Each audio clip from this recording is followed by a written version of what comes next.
ನಾನು ಹೇಳುವುದೇನು, ಈಗ ತುಳು ನೆಲದ ಆರಾಧನೆಯಲ್ಲಿ ಪರವರು, ಪಂಬದರು, ನಲಿಕೆಯವರು ಅವರು ಹಿಂದೂಗಳಲ್ಲ ಅಂತ ಹೇಳ್ತಾರೆ. ಇದು ಅಕ್ಷಮ್ಯ ತಪ್ಪು. ನಾವು ಹಿಂದೂಗಳೇ, ಇದನ್ನು ಹೇಳುವಂಥ ಹಕ್ಕು ಅವರಿಗಿಲ್ಲ. ನಾವು ಹಿಂದೂಗಳೇ.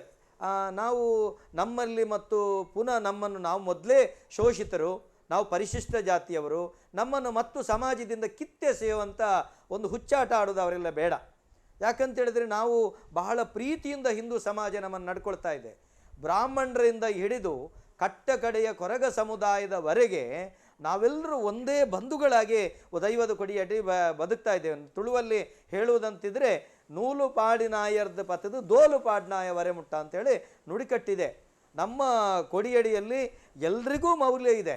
ಬ್ರಾಹ್ಮಣರ ಹಿಂದೆ ಬಂದಂಥ ದೈವಗಳು ತುಂಬ ಇದೆ.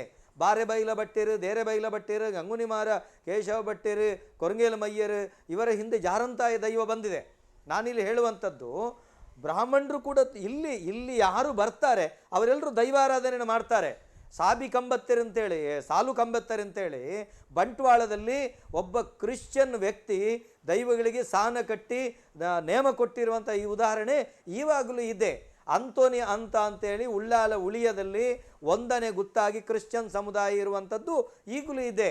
ಮುಸಲ್ಮಾನರು ಸಿಡಿಮದ್ದು ಬಿಡುವಂಥದ್ದು ತುಳುವ ನೆಲದಲ್ಲಿ. ಅಷ್ಟು ಮಾತ್ರ ಅಲ್ಲ, ನಮ್ಮ ಪೆರಾರಕ್ಕೆ ಬಂದರೆ ಸಾಹೇಬರು ದೈವಾರಾಧನೆ ಮಾಡುವಂಥದ್ದು ನಮ್ಮ ಪೆರಾರ ಕ್ಷೇತ್ರದಲ್ಲಿದೆ. ಸಾಹಿಬರ ಅವರ ಆರಾಧನೆ ಇದೆ, ಪ್ರಕೃತಿ ಆರಾಧನೆಯನ್ನು ಅವರು ಕೂಡ ಮಾಡ್ತಾ ಇದ್ದಾರೆ. ನಾನೇ ಹೇಳುವಂಥದ್ದು ತುಳುವ ನೆಲದ ದೈವಾರಾಧನೆ ಹಿಂದೂ ಸಂಸ್ಕೃತಿ, ಅದನ್ನು ಹೊರತಾಗಿಲ್ಲ ಅಂತ ನಾನು ಹೇಳ್ತೇನೆ.